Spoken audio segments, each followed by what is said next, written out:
ये साहब मैं आपकी तरफ आता हूँ और जब ये ब्रेक थी, जब मैं ब्रेक पे गया तो मैंने अपने दोस्त और भाई आमिर मीर साहब का बीपर जो वो दे रहे थे जियो पर, तो उसमें ये कि साफ़ी हज़रात और कुछ सियासी शख्सियात पर भी जो है उनके हवाले से कुछ उनकी इंटेंशंस ठीक नहीं थी, ये उनका कहना है। मैं बड़े मोहतात लफ्ज़ों में ये कह रहा हूँ। Do you have any such information मियां शाहिद साहब?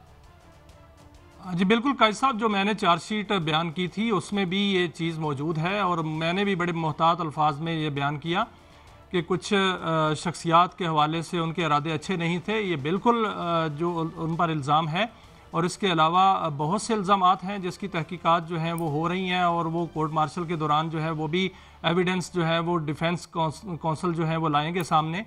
और जो GHQ के होंगे और इस पर जो है वो रिटायर्ड जनरल फैज़ हमीद जो हैं वो भी अपना डिफेंस पेश करेंगे। लेकिन उन पर जो चार्जशीट है वो बहुत बड़ी है और इल्ज़ामात बहुत ज़्यादा हैं और वो इल्ज़ामात जो हैं वो मुल्की मफाद के ख़िलाफ़ काम करने के भी हैं और ये भी है कि उन्होंने मुख्तलिफ सियासी शराफिया को जो है फ़ायदे भी पहुँचाए। लेकिन एक चीज़ उसमें देखने की है कि जो फैज़ाबाद धरना था उसका जिक्र नहीं है, उसमें मौजूदा चीफ जस्टिस जो हैं उनका फैसला था और उन्होंने उस पर अमल दरामद के लिए भी केस जो है वो खोला था, लेकिन वो इसमें जिक्र नहीं है इसमें। लेकिन जो चार्जशीट बाकी मौजूद है वो बड़ी ख़तरनाक है और बड़ी खौफनाक भी है। अगर वो उसी तरह है और उन पर जो इल्ज़ामात साबित हो जाते हैं तो वो एक बड़ा खौफनाक एजेंडा था उनका। लेकिन अब इसमें साबित करना होगा कि क्या वो इल्ज़ामात जो उस पर हैं। अच्छा मियां साहब थोड़ा आगे बढ़ते हैं। ये तो अब तकरीबन हम डेली रिपोर्ट करते ही रहेंगे इसकी प्रोसीडिंग्स के हवाले से। एतजाज़ साहब से अगर हमारा रब्ता होता है तो पूछेंगे क्या इसकी रिपोर्टिंग होगी, इन कैमरा होगा, क्या होगा, क्योंकि हम भी तो खैर मुब्तदी हैं, ले मैन हैं, हमें इसका पता नहीं है। मगर हजूर एक फ़ैसला भी आ गया है जिस 2-1 से, जिसमें हम देख रहे हैं कि सीटें मिल गई मुस्लिम लीग नून को, जबकि जो अकील अब्बासी साहब का एक अंदर की क्या खबरें हैं कि इनको कितनी सीटें जो है वो और मिल सकती हैं जो है इंतहाई कानूनी तरीके से। तो जनाब मियां साहब ये क्या खबरें हैं, क्या ये इनको 2/3 मेजॉरिटी मिल जाएगी?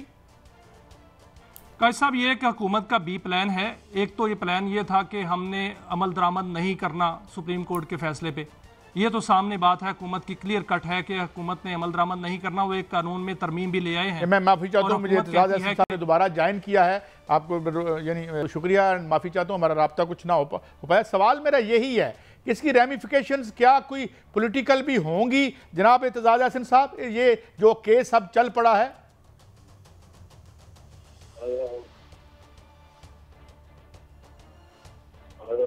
जी जी जी मैं सुन पा रहे हैं आप मुझे एतजाज़ साहब? फिर मेरे ख्याल में हम कोई चलें, मेरे ख्याल में कुछ ऐसी या हमारी तरफ से या कुछ मामला है। जी मियां साहब, तो हम ये बात कर रहे थे, तो प्लान बी क्या लगता है आपको इस ज़िमन में? और मैंने वो वैसे अकील अब्बासी साहब का डिसेंटिंग नोट भी देखा है, वो भी मैं समझता हूँ कि बड़ा इम्पोर्टेंट है। जी मियां शाहिद साहब।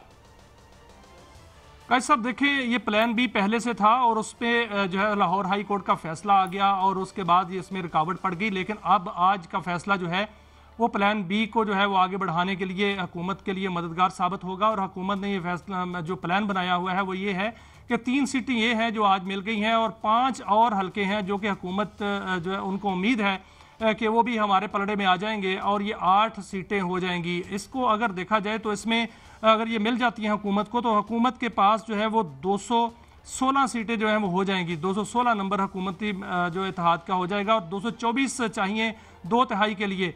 और फिर हुकूमत जो है वो पुरुम्मीद है, अभी तक पुरुम्मीद है कि उनको मौलाना फजलुर रहमान जो हैं वो शायद उनको मनाने में कामयाब हो जाएंगे। अगर वो उनको मनाने में कामयाब हो जाते हैं, जो कि बड़ी सरतोड़ कोशिशें हो रही हैं और ये कोशिशें मुस्लिम लीग नून के कायद मियां नवाज शरीफ की जानिब से हो रही हैं, और वो अगर कामयाब हो जाते हैं तो उसके बाद 2/3 हुकूमत को इसी तरह मिल जाएगी और फिर वो अपना एजेंडा जो है वो पूरा करेगी। जो नामुकम्मल एजेंडा हुकूमत कहती है कि हमारे पास है, वो उसको एजेंडा मुकम्मल करना है, कुछ तरमीम करनी है, कुछ आइन साजी करनी है और उसमें अगर जुडिशल पैकेज आ जाता है तो फिर वो एजेंडा जो है वो मुकम्मल हो जाएगा और दीगर जो तरमीम हैं वो भी हो जाएंगी।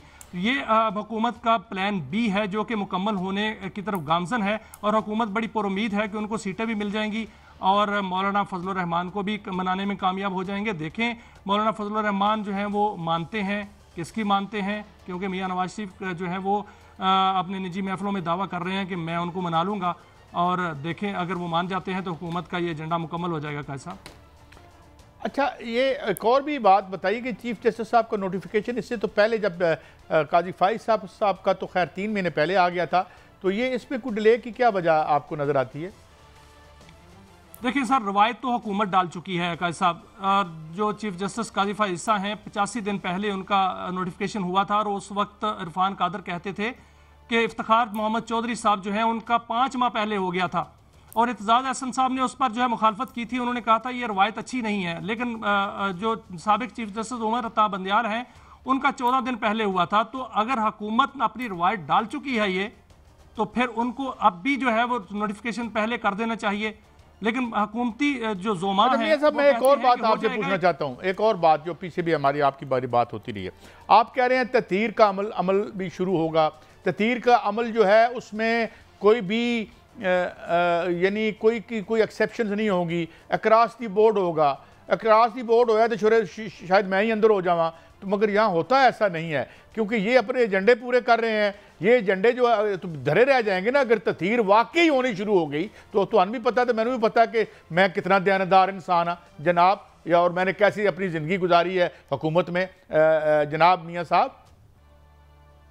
काजी साहब एक मिसाल आपको देता हूं। चंद दिन पहले 3 वज़रा जो हैं वो एक जगह बैठे हुए थे, और वो तनकीद किस पे कर रहे थे? वो तनकीद कर रहे थे वज़ीर आज़म पे, और वो कह रहे थे कि हमने कई दफ़ा वज़ीर आज़म को कहा है कि हमें काम नहीं करने दिया जा रहा, हमें काम से रोका जाता है। और वो 2 शख्सियात का नाम ले रहे थे, बड़ी बड़ी जो सिविल हुकूमत में मौजूद हैं और बड़े ओहदों पर हैं, उनकी तरफ से उनका इशारा था कि वो हमें काम नहीं करने देते। इस वक्त ये है कि जो सेक्रेटरीज हैं वो उस अमल को आगे नहीं बढ़ने दे रहे जो वज़रा चाहते हैं, वो उसमें रुकावट डालते हैं। वो कहते हैं कि जो भी काम होगा हम तो आइन के मुताबिक करेंगे, क्योंकि उसके बाद फंसना हम नहीं है।